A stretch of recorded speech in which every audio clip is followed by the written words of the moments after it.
Hey, this is Infectious Itch. The show's name comes from a moment of reflection with my best friend on internet usernames. He had his from a random name generator. I went to a random name generator and I looked at words and phrases that were either beginning with a B and then a B, or an I and then an I. There was only one with two I's. It was infectious itch. The soft I sound is often positive and fun. Itsy bitsy prince, he got tipsy. It sounds nice. Infectious itch, we all know, not so fun. But that said, it's a fun thing for the tongue to use, even though in reality, not so good. We'll find out what the show is about together. It's just today's episode known to me to be about Sam Bankman-Fried and FTX. And it goes Sam Bankman-Fried, SBF, from God to Golem. Starting with this. Up until about a month and a half ago, I knew the name SBF, the acronym, meant credibility in the world of the cryptocurrency market. It meant that to me not because of my direct interaction and involvement as an investor or somebody with deposits there. It meant that to me because he was a very young man in front of Congress. And I do watch Senate hearings and those in the House of Representatives as well from time to time. Which I was once asked, what do I do that for? It sounds tedious and terrible. I do that as a form of civic engagement. Better to know from the source than from the pundits what it is that's being said at public hearings. And yes, much of it does come down to soundbite-centric questions and suggestions from those that are in office. On the other hand, after hour, after 10th hour, after 100th hour, I feel a certain sense of what matters at the level of the highest legislative offices. When Facebook came out with Libra, it was universally shunned. It was by the parties of the Republicans and the Democrats agreed. It seemed to be a truly nonpartisan issue that Facebook should not be in the driver's seat of a cryptocurrency that could be distributed across the world.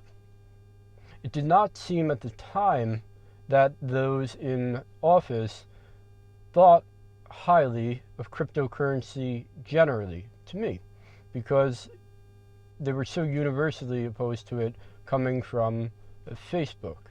At the time called Libra, they changed the name to DM. Ultimately, it doesn't exist today. In Facebook, it was sold off. But along came some regulators and people in front of Congress as witnesses in some dialogue that seemed positive. And among those people were Sam Bankman-Fried, SBF, this high-pitched fella whose hair was wild and his sense of deliberation seemed strong, and especially for a fella under the age of 30 in front of career and otherwise able and aged individuals. That was my knowledge of him. He was the leader of a company called FTX who was in front of Congress at a young age. It's been that my knowledge in the last 2 months has picked up. And it picked up first on a car ride. I was going out to the desert to do a workout with my friend Simon, and he put on the podcast of Sam Harris featuring Sam Bankman-Fried.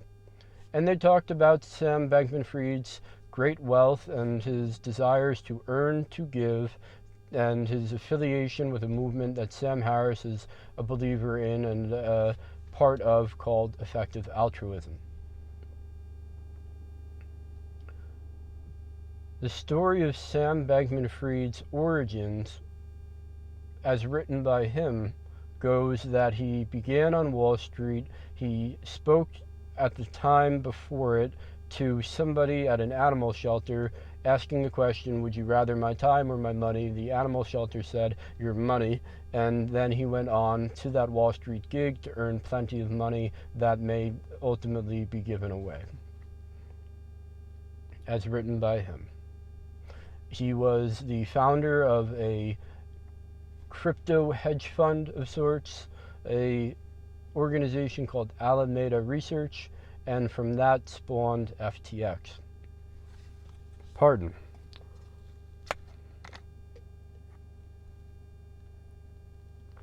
I need to do a sponsored ad, and this is as good a time as any. And the sponsored ad of today is a nonprofit founded by me and 3 others, Ed Forth, Annalena Davis, and Mike Formwald. CODES, Coalition of Digital Engagement in Syracuse, has been for years organizing meetups. We have done it on a shoestring budget, and this holiday season we're asking donors to contribute $5 per month at codesyracuse.org/donate. codesyracuse.org/donate to donate $5 per month to keep the meetups going and to bring civic engagement from software engineers and those in the industry surrounding it to the city of Syracuse. codesyracuse.org/donate. Okay, with Sam Bankman-Fried and Sam Harris in this conversation, Alameda comes up, FTX comes up, effective altruism comes up. The conversation ends. Simon and I, we have our chat about what it means to us. We go on with our workout, and then the day ends. The end of that day, I reflect. I send a reflection over to Simon maybe weeks later. And the reflection was this. On the terms that SBF described them, what he aspired to seemed unachievable to me. I don't have any great wealth to give away. I don't have any large sum of money that anyone at a nonprofit or do-goodery would ever say, please, your money and not your time. I had at times in the past, prior to where I've arrived at today, attempted at do-goodery. Some ways I've been inspired by a journalist turned television writer turned television legend named David Simon, and in some ways I've been recently, after having heard his podcast, influenced by SBF. But the reality of David Simon is he has this great argument of the drug war is bad that he articulates so well that it popularizes the idea, and it seems very commonplace today to understand that the drug war in America is bad. And for me, it was certainly the show, The Wire, and certain discussions that David Simon was a part of publicly in the time after that. Sam Bankman-Fried giving away great wealth, unattainable to me for not having great wealth.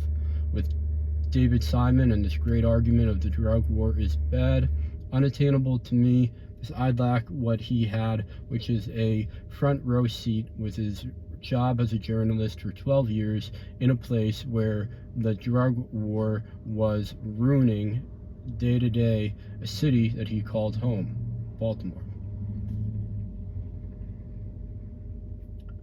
Now, today David Simon, he's liked or not, depends on who it is and what he said most recently. He's been in the argument for as long as he has been known. What I mean by that is in the argument, he too has been in front of the Senate, in front of committees discussing the future of newspapers. He's been in the argument. He's advocated on the things that he's believed in, much like SBF in front of the Senate. He was doing his part as a leader in the space to advocate for cryptocurrency. And it's at this point, when I'm in the audience of the Sam Harris podcast with my friend in the driver's seat and me in the passenger seat, that I've most recently introduced to Sam Harris. Not Sam Harris. Sam Bankman-Fried.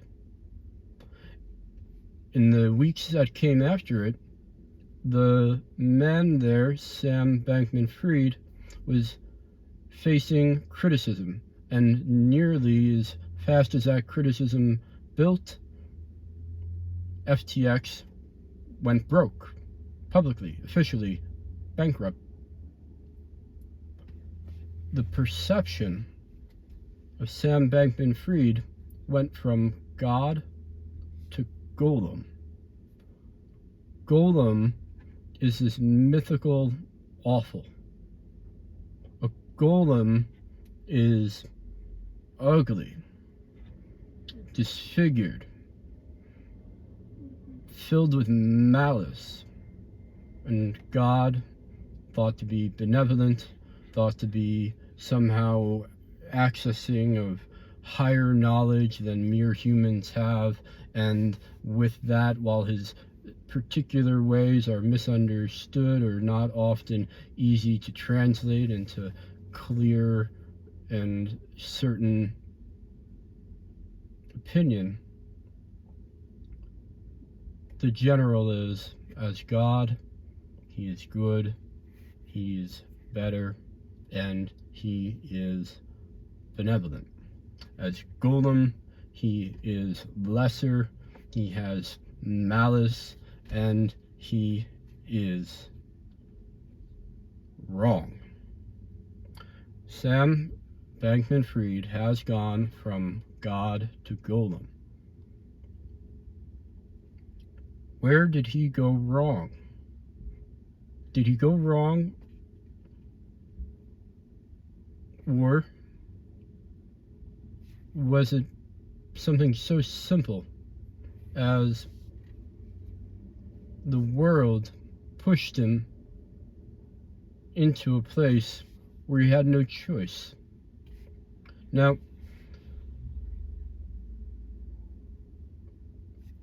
as I see his self-described story and learn more in the media about the realities and facts of the history of both Alameda and of FTX, it appears to me Alameda, built by Sam Bankman-Fried, SBF, was a creative outlet. The man was very creative and to great success in the beginning of his crypto career in doing arbitrage trades.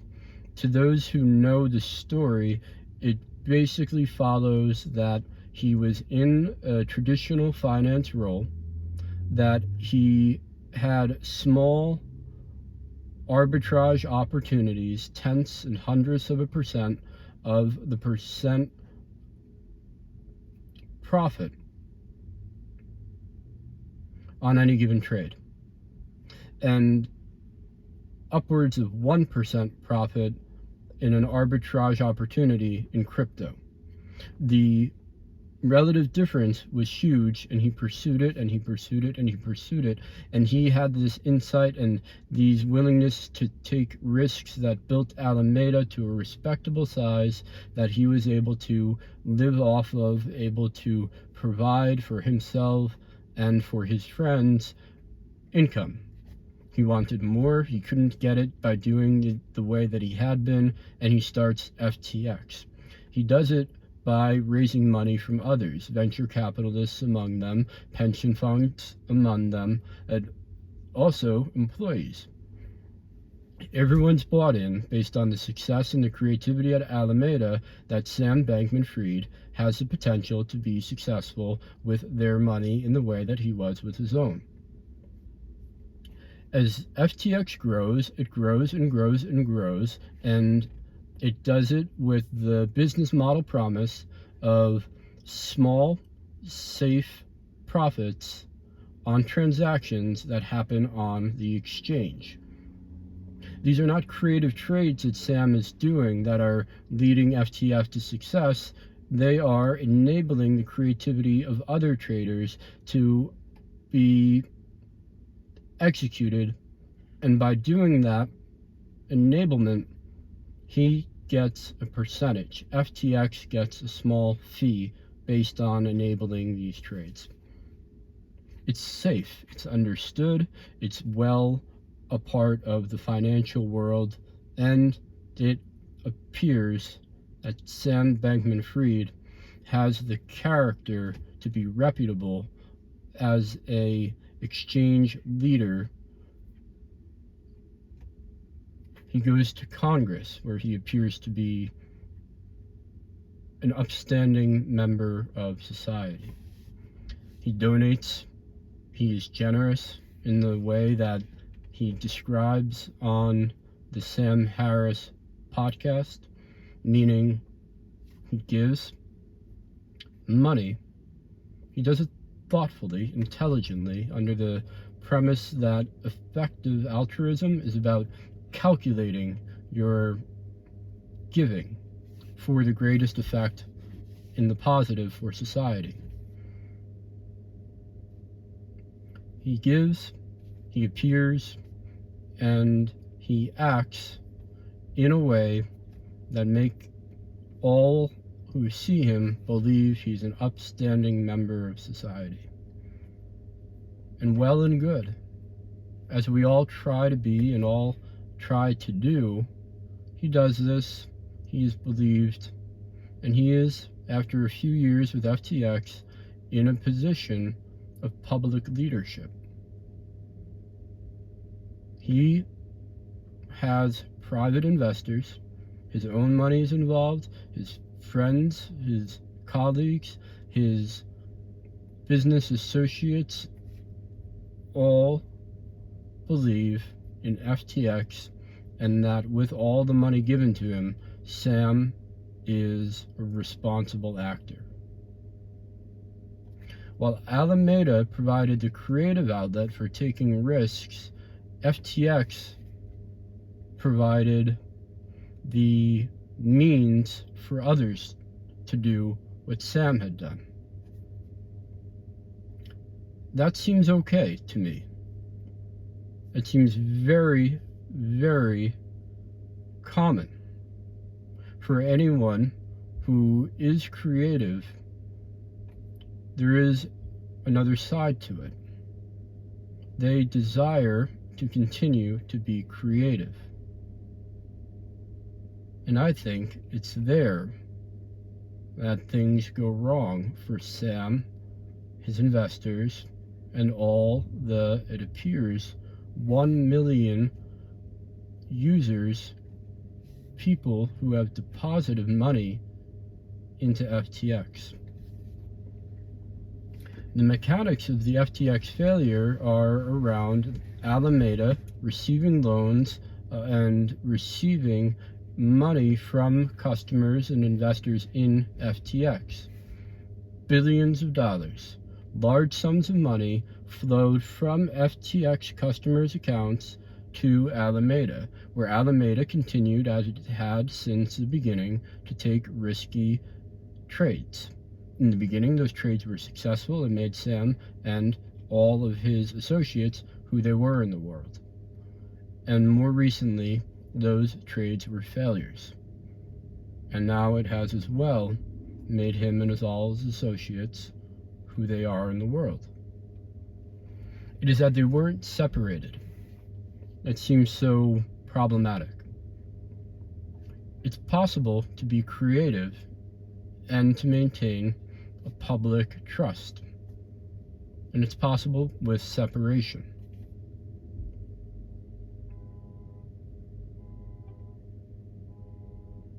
Now, Sam in Congress under the age of 30. Sam, under the age of 30, is one of the richest people under 30 that has ever lived.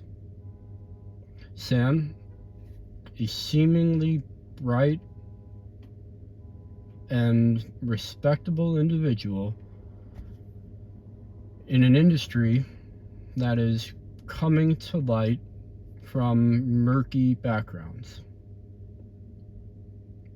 There's a lot of expectation placed on him, and by all appearances, he made attempts at living up to those expectations in public. He didn't make the crucial separation necessary in his own mind and in more manifested real ways between his creative outlet and his public responsibility. His responsibility to the public being to deliver FTX as a reputable, if safe, platform for trading, for engaging in cryptocurrency exchange. That's his public promise to Congress, to investors, to employees, to customers. The idea was that FTX was a safe place in a risky world. And Alameda, a place for him to make money, to place risky bets, to do as he pleased, because it was his money fundamentally, or because those investors who were giving him money knew the risks involved. That's where it all went wrong. The intermingling of creativity and public trust. To me. That's my thought on it.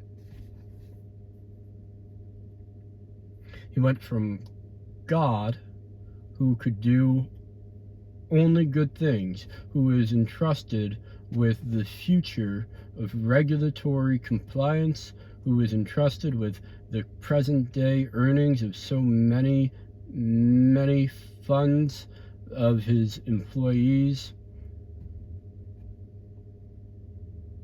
He had a past that was seemingly successful, that was very obviously creative, thoughtful, engaged in the space. He was God. And then it all came down in the last few weeks, and he's now golem. I don't know what to make of my thoughts from the moment that I heard him on Sam Harris's podcast discussing effective altruism. While he is a failed public figure for this cryptocurrency exchange, he gave a good sum of money. He gave it in ways that made him one of the largest donors to political causes. He gave in ways that I would say many who are given the opportunity do not give. And what about the idea that he gave money that ultimately wasn't his?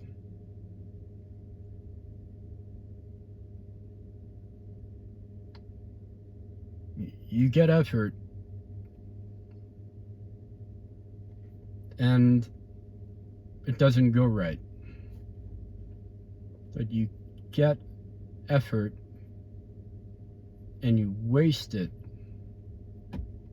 then that's a problem for me. If it doesn't go right, well, you tried. And that's okay to me. So, a lot will come out in the future about business deals, whether they were mere stupidity, poor decision making, fraudulent, whether it was others who didn't put enough oversight onto FTX. and all this will come out. Yet, I'm left with the opinion he couldn't see his own flaws in self. He believed it when he was made a god, that he was, and may well today believe himself a golem, and may behave as such. That if he could separate that creative pursuit to keep Alameda on its own, even if less profitable and less grand, and focus on FTX as his public, trusted entity, and do it all in a way that what happened behind the scenes matched what happened in public, he may never reach God, never fall to golem, and instead fit as a decent human, as a man with a creative idea that led to something bigger that he then had to take on and to sacrifice to the initial creative idea.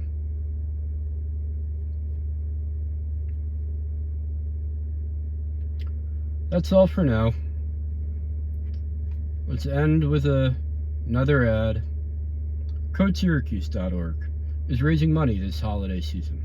This holiday season, we would like to get 10 donors to donate $5 per month to CodeSyracuse.org/donate. Up until now, it has been funded by those people that started it and some of the earliest people who believed in us, and we have not asked for a donation. This is our first time, and we can say it will not be the only time. So, get in early. No, don't get in early. Just get in now. There'll be other times in the future to get in. You can always make a donation, and 20 years from now, you can make a donation. 10 years from now, we'll still be around. We'll still be doing what we do with meetups. We'll still be making all the attempts we can to find those who wish to be in the industry, good jobs, fair pay, and decent employers. We'll be around. So the question is, today, while we know where we're going, we do not know who is coming with us. And I do not know, are you among them? Going towards making Syracuse a better city, with better jobs, with more engaged, intellectual, and hard-working engineers. Donate today at CodeSyracuse.org/donate. Thank you, John, for coming up with the name with me. Thank you, Simon, for sharing the time as an audience member to the Sam Harris and Sam Bankman-Fried podcast. And thank you to all in Syracuse who are listening. Thank you to all everywhere for listening. Thank you.